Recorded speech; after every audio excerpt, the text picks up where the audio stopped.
You have chosen C, L, O, U, D, A, T, L, A, S.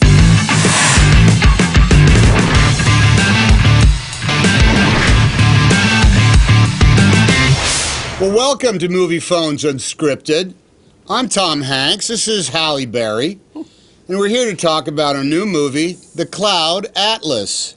And we'll answer some questions that you sent in and some that are quote-unquote unscripted. And I'm going to start. Hey, Halle. Hey, Tom. Hey, from Jordan, who Hey. answers this by way of the popular social media Facebook. What was the biggest challenge in playing multiple characters, Halle Berry? Well, Jordan, I would say keeping them all straight. It was probably also, I had a broken foot on this movie, so I think that trumps every challenge I might have had playing these different people, because I had to play them all with a broken foot, and I had to try to incorporate a bum foot in almost every character and how I was going to deal with that. So that was my challenge, Jordan. Why didn't the filmmakers make you play 6 characters that each had a broken foot? Well, That would have fixed everything. Wouldn't it? Ruined the movie, but fixed everything for me. That's true. And since it ain't about me, I guess that's so. why they didn't do it. Here comes my unscripted question that is coming at you. I'm trying to figure out the first time I saw Halle Berry on screen, and I can't remember what it was. It was so unforgettable. But what was it? I predict it's going to make me say, that was you? What was it? Seriously? What was it? The first time on screen? Your first played job. Yeah. a foul-mouthed, crack-smoking hoe. In? Spike Lee's Jungle Fever. Oh my God! Now I remember Sam that. That was you.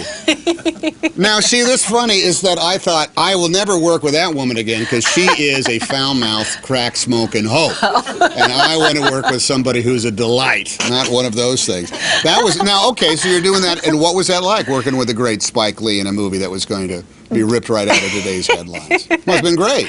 It was. That was one of my first ones, so I had no real, technique to speak of. So I had to, I went into a real crack den. Yeah. I didn't shower for a, long time, grew hair all under here, and, it was a really good first experience. Since I came from beauty pageants, as you've, reminded me several times today, it was a good chance for me to shed that image of myself and really kind of be taken more seriously. Would you recommend that other teen pageant winners go become some version of a crack-smoking, foul-mouthed hoe? Yeah, a crack hoe is a good way to start. Crack hoe is a good way to start. You've Now, gone let me the tell you, pageant route. I've never come close to being able to play that crack hoe, so I've got something ahead of me, I hope.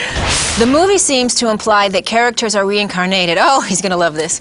What would you like to come back as in your next life? Okay, if I was going to accept the concept of reincarnation, which I'm not sure I do, not to step on anybody's toes, I'm not going to take the cheap shot cop out of saying I'd like to come back as a kitty cat or a seagull. I'm going to say I got to come back as a human being, in which case I would like to come back as a human being who is working in scientific research and cures something like autism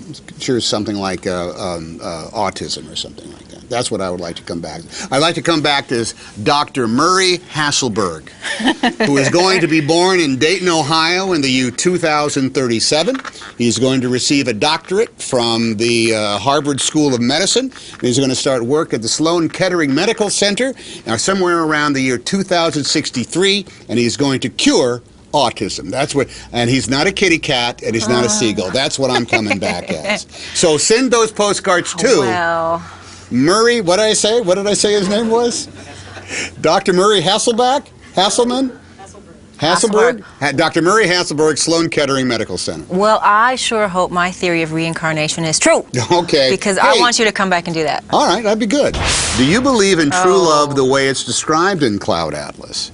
Or do you believe in a more realistic, down-to-earth kind of love? Now, these are both good loves. They're both good loves. Do you believe in one versus the other, or a mixture of the two? True love, the way it's described in Cloud Atlas, or a down-to-earth kind of love?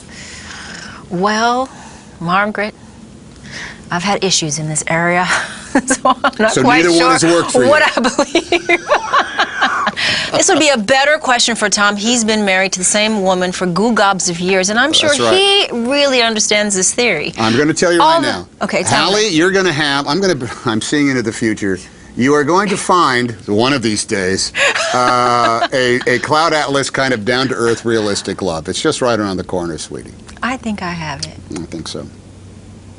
You have? You think you have? Very good. It's lucky man. What is your reality show guilty pleasure? You know, the guilty is the active word in this because I have to say that I have, even on my DVR at home right now, 5, because that's all it can hold, 5 episodes of Storage Wars. And I can't wait to find out what Daryl, Jared, Brandy, and Dave Hester are going to be competing for next. Well, I'm kind of like that. I like those shows on hoarders.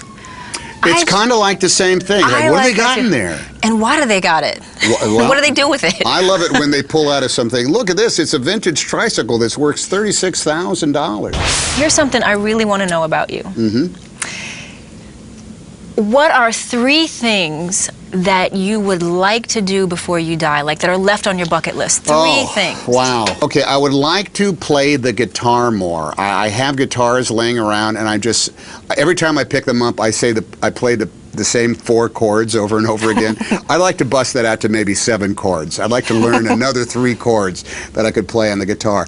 Number 2 is I want to go camping a lot more. I want to be like the guy in a tent on the tree line that stays up there for like 5 days and eats nothing but nuts and berries and then comes out, because I find that with the few times that I've been up there, 24 hours actually seems more like 72 hours, and I think time lasts longer when you're off in that brand of solitude. And lastly, I would like to spend more time, as much time as possible, with I have 1 grandchild so far. I'm going to have more.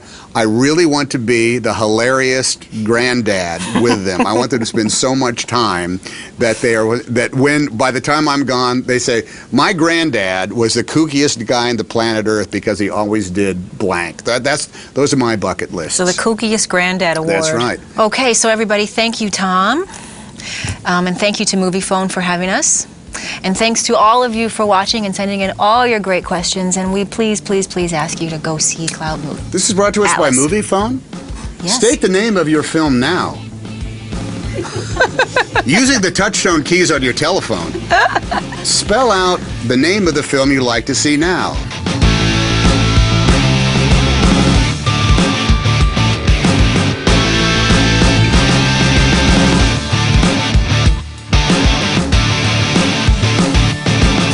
Cloud Atlas is playing at the AMC 6 at 4:44, 6:15, 10:30. To order tickets, press 1 now.